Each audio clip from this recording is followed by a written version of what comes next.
오늘 읽은 말씀 속에는 우리가 알고 있는 온유하신 예수님의 모습과는 전혀 다른 모습을 보게 됩니다. 진노하시는 예수님의 모습입니다. 예수님은 성전을 깨끗하게 하십니다. 13절부터 16절 말씀을 다시 한번 제가 읽겠습니다. 말씀을 한번 주목해서 보시기 바랍니다. 유대인의 유월절이 가까운지라 예수께서 예루살렘으로 올라가셨더니 성전 안에서 소와 양과 비둘기 파는 사람들과 돈 바꾸는 사람들이 앉아 있는 것을 보시고 노끈으로 채찍을 만드사 양이나 소를 다 성전에서 내쫓으시고 돈 바꾸는 사람들의 돈을 쏟으시며 상을 엎으시고 비둘기 파는 사람들에게 이르시되 이것을 여기서 가져가라. 내 아버지 집으로 장사하는 집을 만들지 말라 하시니. 예수님은 유월절 절기를 맞이하여 예루살렘 성전에 올라가셨습니다. 그리고 성전을 깨끗하게 하셨습니다. 예수님은 채찍을 만드셔서 성전 안에 있는 양이나 소를 다 내쫓으시고 돈 바꾸는 자들의 돈을 쏟아버리시고 상을 엎으십니다. 그리고 비둘기 파는 사람들에게 이것을 여기서 가지고 가라 소리치셨습니다. 오늘 본문에 나오는 소, 양, 비둘기는 다 번제 제사에 사용되는 제물들이었습니다. 레위기 1장 번제 제사를 나눌 때 살펴보았듯이 제사 드리는 사람의 경제적 형편에 따라서 소나 양이나 비둘기 제물이 선택되었습니다. 그런데 희생 제물에 쓰일 짐승은 흠이 없어야 했습니다. 흠이 없는 것으로 정결한 제물이어야 했습니다. 만약에 먼 거리에서 제물로 바칠 짐승을 가지고 오다가 도중에 흠이라도 생기면 제물로 바칠 수 없었습니다. 가지고 온 짐승이 제물에 적격한지 여부는 제사장들로부터 검사를 받아야 했습니다. 그러기에 예루살렘 성전에서 멀리 떨어진 곳이나 외국에 살다가 유월절을 지키기 위해서 오는 사람들은 집에서 짐승을 그 먼 거리 가지고 오는 것보다 예루살렘 성전에 가면 살 수 있고 또 성전에서 사면 흠이 없어야 하는 제물 적격 여부에 까다로운 검사를 받을 필요가 없었기에 자연히 다 성전에 와서 제물을 사서 바치는 것을 더 선호하게 된 것입니다. 이처럼 당시 제물로 쓰이는 짐승의 거래는 원래는 예루살렘에 올라와서 제사 드리는 순례객들의 편의를 위한 것이었지만 점차 상업적인 수익을 얻기 위한 사업으로 전락했습니다. 이 모든 것의 배후에는 대제사장이 있었습니다. 이로 인하여 막대한 수입을 얻게 된 상인들은 다시 대제사장에게 그에게 뇌물을 상납하였습니다. 성전에서 제물을 사고 파는 일이 불법의 온상이 되고 마른 것입니다.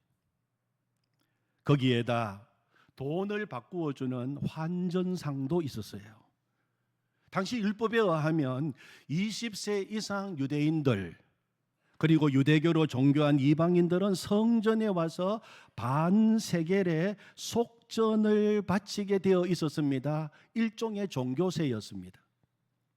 그러나 당시 일상에서 사용되는 이 로마 화폐에는 로마 황제의 형상이 새겨져 있었기에 이것을 하나님께 바치는 것은 신성모독이었습니다.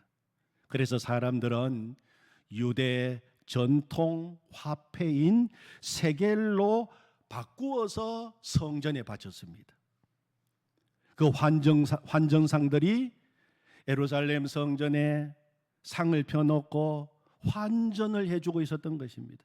이런 과정에서 그들은 많은 이익을 남겼습니다. 당시 이러한 환전은 산헤드린 공회에서 관장을 했는데 이들은 대제사장과 마찬가지로 이를 통하여 막대한 수입을 올릴 수 있었습니다. 대제사장, 산헤드린 공회, 당시 종교 지도자들은 종교적인 명목을 내세워 그들의 물욕을 충족시키고 있었고 성전이 그 일에 이용되고 있었던 것입니다. 구조적이고 조직적으로 먹이 사슬처럼 연결되어 종교의 이름으로 거대한 불법을 행하고 있는 그들의 모습을 예수님은 너무 잘 알고 계셨습니다. 그래서 그들에게 진노하시면서 성전을 깨끗하게 하신 것입니다. 대제사장 막강한 권력을 가지고 있었고 막강한 힘이 있었습니다. 산헤드린 공회 막강한 권력과 힘을 가지고 있었습니다. 그 누구도 거기에 대항하거나 그들이 잘못되었다고 감히 말할 수 없었습니다. 그러나 예수님은 다르셨습니다. 그들을 향하여 분노하셨고 그들의 더러운 그 욕망을 만천하에 드러내신 것입니다. 그리고 오늘 말씀을 보시면 이렇게 예수님은 말씀하셨습니다. 내 아버지 집으로 장사하는 집을 만들지 말라. 내 아버지 집으로 장사하는 집을 만들지 말라. 이 말씀은 예수님이 하나님의 아들이신 것을 드러내신 것입니다. 그 어떤 선지자나 제사장도 하나님을 감히 아버지라고 부른 사람이 없었어요. 그리고 아무도 성전을 내 아버지 집이라고 말한 적이 없었습니다. 그러나 우리 예수님은 하늘의 권세를 가지고 계셨고 하나님의 자녀된 권세를 가지고 계셨습니다.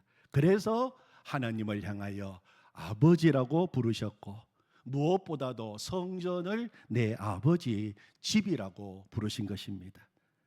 그래서 내 아버지 집으로 장사하는 집을 만들지 말라. 오늘 예수님의 말씀 속에서 우리가 주목해야 하는 성전에 대한 대조적인 두 단어가 나옵니다. 내 아버지 집, 장사하는 집. 내 아버지 집, 장사하는 집. 그러면 먼저 장사하는 집으로서의 성전은 어떤 집입니까? 장사하는 집으로서의 성전. 장사하는 집으로서의 성전에는 사람들이 절기가 되면 다 옵니다. 거기에서 파는 어린 양을 사서 값을 지불하고 그것을 제단에 잡아 희생 제물로 바치기만 하면 되었어요. 그런 다음에 그들은 그 모든 종교 의식이 끝나면 각자의 집으로 돌아가면 모든 종교 행위는 끝나는 것입니다. 거기에는 하나님 아버지와의 깊은 교제가 없습니다. 은혜 받은 감격도 없습니다. 하나님을 향한 사랑의 고백, 찬양, 결단도 없고 외형적인 종교 의식과 행위만 남아 있었습니다. 그것이 그 당시의 모습이었어요. 그래서 예수님이 분노하신 것입니다. 성전을 깨끗하게 하신 것입니다. 본질은 잃어버리고 껍데기만 남아있고 생명력을 잃어버린 형식만 남은 종교로 전락해버린 그들의 성전, 그것을 예수님은 장사하는 집이라고 말하고 계시는 것입니다. 지난 주일 나누었던 예수님의 첫 번째 행하신 표적, 물로 포도주를 만드신 그 잔치집에는 유대인의 정결 예식을 따라서 6개의 돌 항아리가 놓여 있었어요. 유대인들은 정결 예식을 굉장히 중요시했습니다. 마치 생명처럼 여겼습니다. 그러나 그 물 항아리는 비어 있었어요. 이것은 그 당시 이스라엘 백성들의 영적 상태의 현 주소라고 말씀을 드렸습니다. 그들의 영적 상태는 모양은 있었지만, 외형은 있었지만 내용이 아무것도 없는 상태였습니다. 잎만 무성했고 열매는 없었습니다. 자리만 차지하면서 오히려 불편만 주는 존재에 불과했습니다. 그 안에는 만족도 없었고 기쁨도 없었고 소망도 없었습니다. 빈 항아리였습니다. 그것이 하나님을 떠난 그 당시 종교의 모습이었습니다.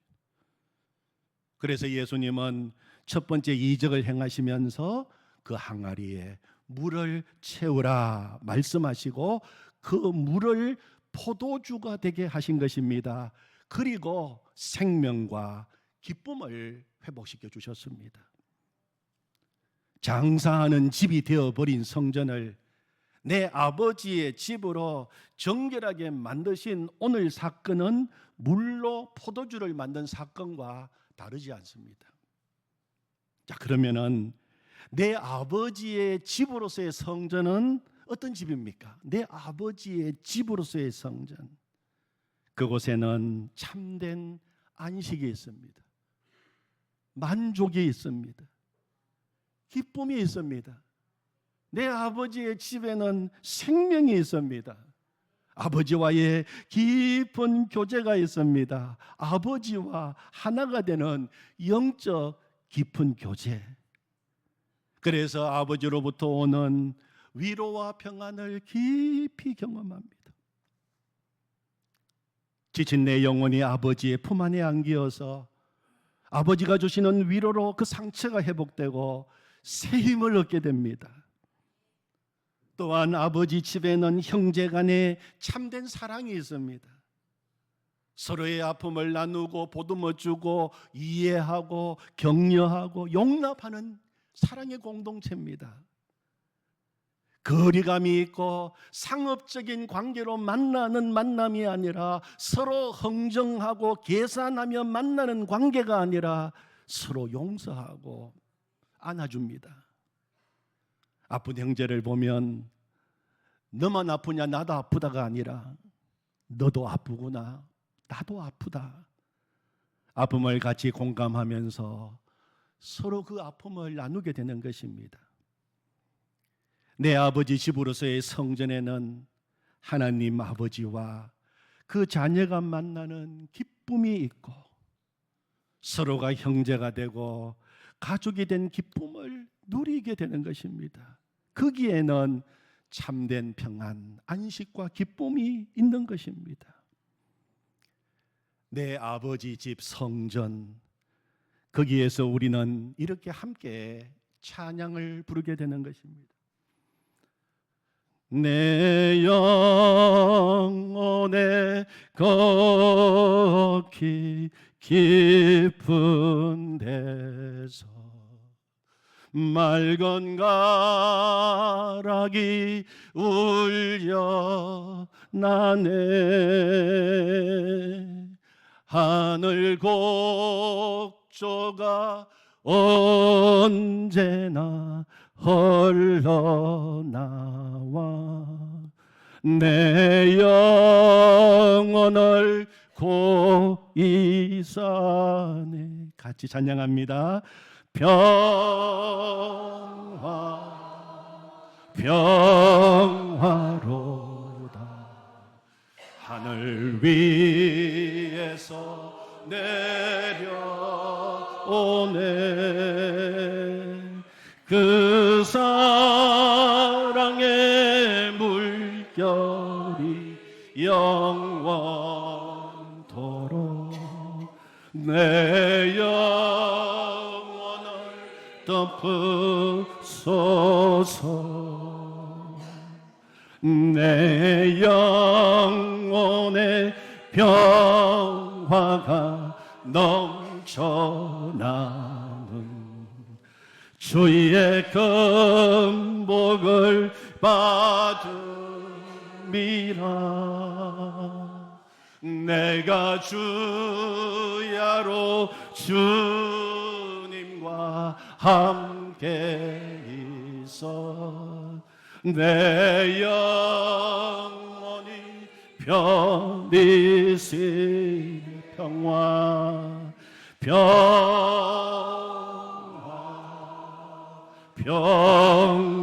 평화로다 하늘 위에서 내려오네 그 사랑의 물결이 영원토록 내 영혼을 덮으소서. 이 땅 위에 험한 길 가는 동안 참된 평화가 어디 있나. 우리 모두 다 예수를 친구 삼아 참 평화를 누리겠네.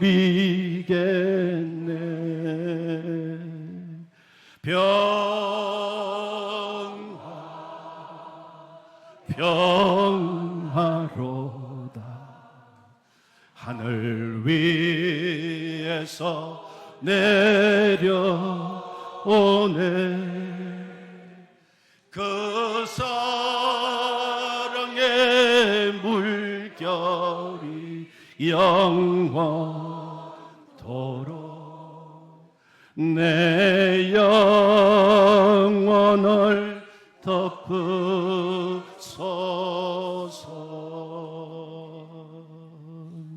아멘. 지금 우리 교회에서는 예수동행 기도학교를 진행하고 있습니다. 저는 기도학교를 통하여 매 시간마다 큰 은혜를 누리고 있습니다. 기도는 하나님 아버지 집에서 하나님 아버지와 친밀한 교제를 누리는 것이 기도다 하는 것을 시간마다 말씀을 통해서 또 배우고 또 배우고 있습니다. 강의 중에 박리부가 사모님께서 어머님 이야기를 하셨습니다. 박리부가 사모님의 아버님께서는 큰 교회 담임 목사님으로 계시다가 갑자기 암이 발생해서 44세의 나이에 소천하셨습니다. 그래서 박리부가 사모님의 어머님은 큰 교회 담임 목사 사모로 계시다가 하루아침에 가난한 과부가 되어 어린 사남매를 키워야 하는 고된 삶을 사시게 되었습니다. 그래도 박리부가 사모님 어머님은 하나님께 아버지께 기도드리는 기도는 멈출 수 없다고 결심하시고 비가 오나 눈이 오나 직장이 끝나면 고된 몸을 이끌고 교회에 가서 기도하고 집으로 돌아오셨습니다. 눈이 와서 버스가 끊어지면 직장이 있는 서울역에서 교회가 있는 세종로까지 걸어가서 기도하기도 하셨고 어떤 날은 기도를 마치고 나오는데 교회 문이 잠겨서 나오지 못한 경우도 있었다고 합니다. 그런데 박리부 사모님의 어머님은 기도의 자리에 앉으면 언제나 시작하는 기도가 있으셨다고 합니다. 어머니의 성함이 제자, 희자, 제희셨습니다. 교회에 와서 기도하기 위하여 자리에 앉으면 늘 하나님께 이렇게 말하면서 기도를 시작하셨다고 합니다. 하나님 아버지, 제희가 왔어요. 아버지, 제희가 왔어요. 내 아버지 집에 와서 인생의 고된 묻은 모든 무거운 짐을 아버지 앞에 내려놓고 아버지, 제가 왔어요. 그러면은 하나님 아버지로부터 오는 위로와 평안을 받으셨다고 합니다. 그렇게 하면서 그 시기를 사모님은 통과하셨다고 합니다. 사랑하는 성도 여러분, 오늘도 내 아버지 집에 오신 여러분 잘 오셨습니다. 인생의 모든 무거운 짐을 이 시간 내 아버지께 다 내려놓으십시오. 어떤 짐이든지 괜찮습니다. 어떤 짐이든지 상관없습니다. 그리고 우리도 나의 이름을 넣어서 하나님 아버지께 한번 기도해 보시기 바랍니다.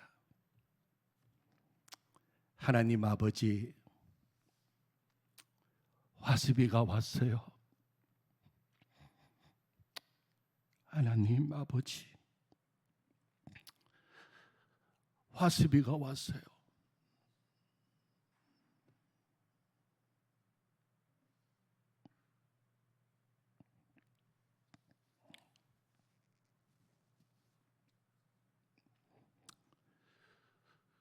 오늘 본문 마지막 절 25절에 보면 이런 말씀이 나옵니다. 또 사람에 대하여 누구의 증언도 받으실 필요가 없었으니 이는 그가 친히 사람의 속에 있는 것을 아셨음이니라. 이는 그가 친히 사람의 속에 있는 것을 아셨다고 그렇게 오늘 고백하고 있습니다. 아무도 예수님께 사람의 속에 무엇이 들어있는지 아릴 필요가 전혀 없었습니다. 왜냐하면 예수님은 우리에 대해서 모든 것을 다 알고 계시기 때문입니다. 예수님은 우리에 대한 모든 것, 나에 대한 모든 것을 누가 말해주지 않아도 다 알고 계십니다. 예수님은 우리에 대해서 완전한 지식을 가지고 계십니다. 우리 마음속에 제약이 있으면 사람들은 그것을 모를지 모르지만 예수님은 그것을 아십니다. 그래서 우리 예수님이 십자가에서 죽으신 것입니다.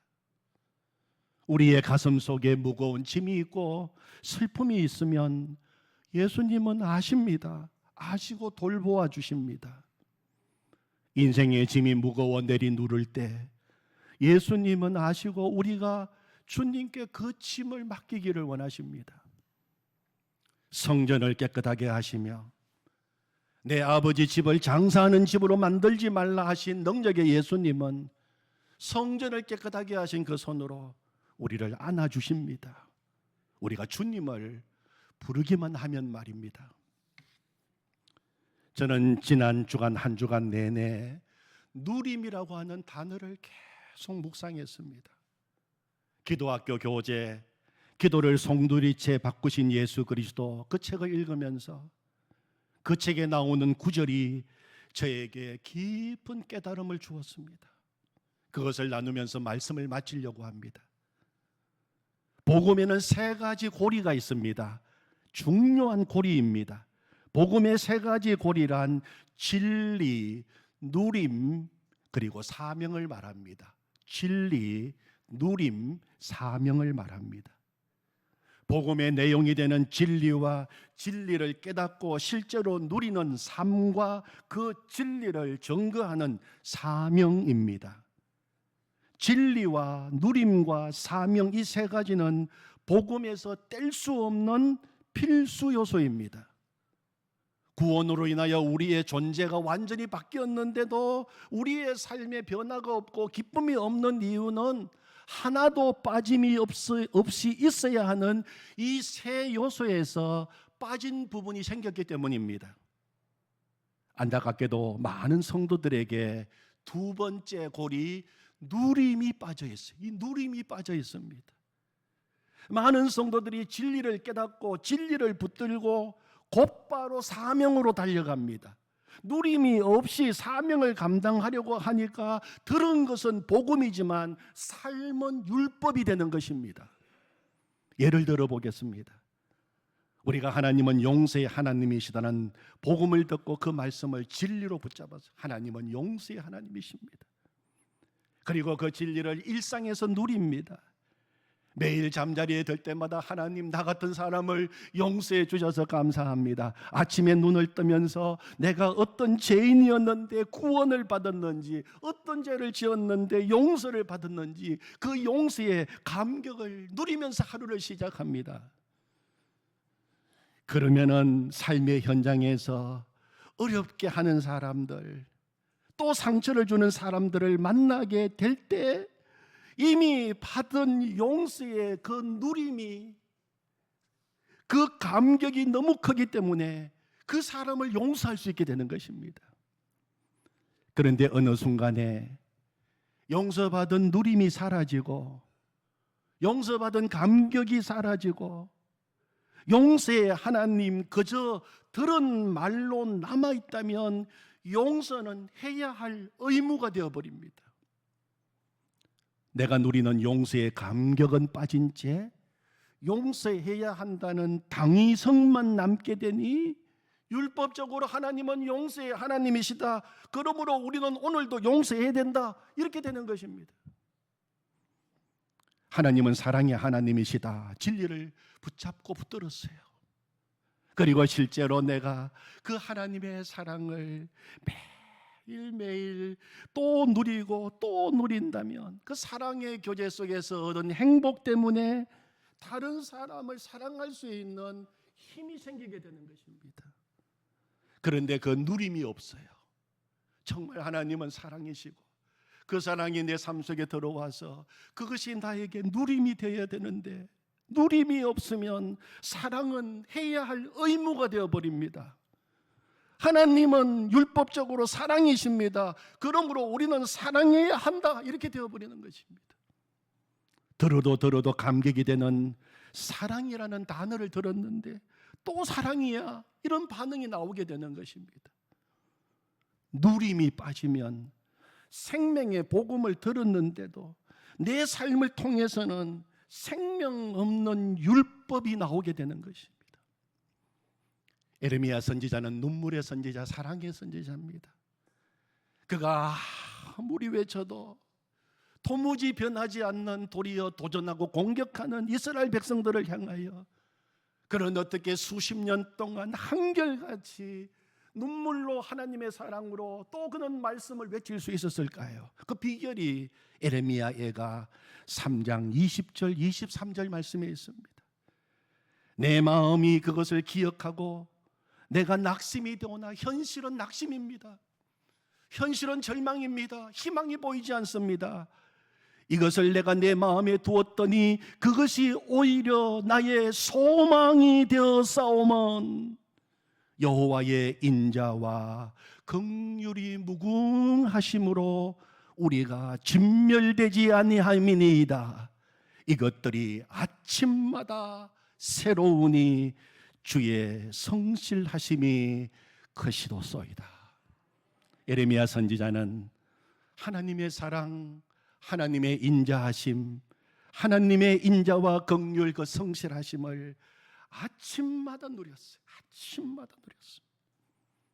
그것이 에레미야를 날마다 낙심해서 일으켜 세울 수 있는 힘이 되었던 것입니다. 사랑하는 성도 여러분, 내가 진짜 구원을 받았는지 확인해 보는 일은 너무 중요합니다.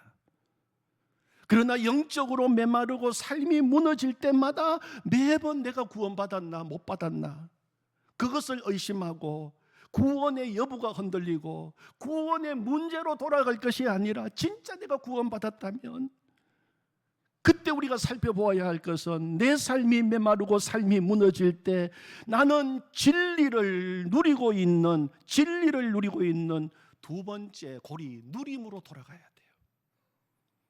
나는 정말 십자가의 복음의 감격을 날마다 누리고 있는가?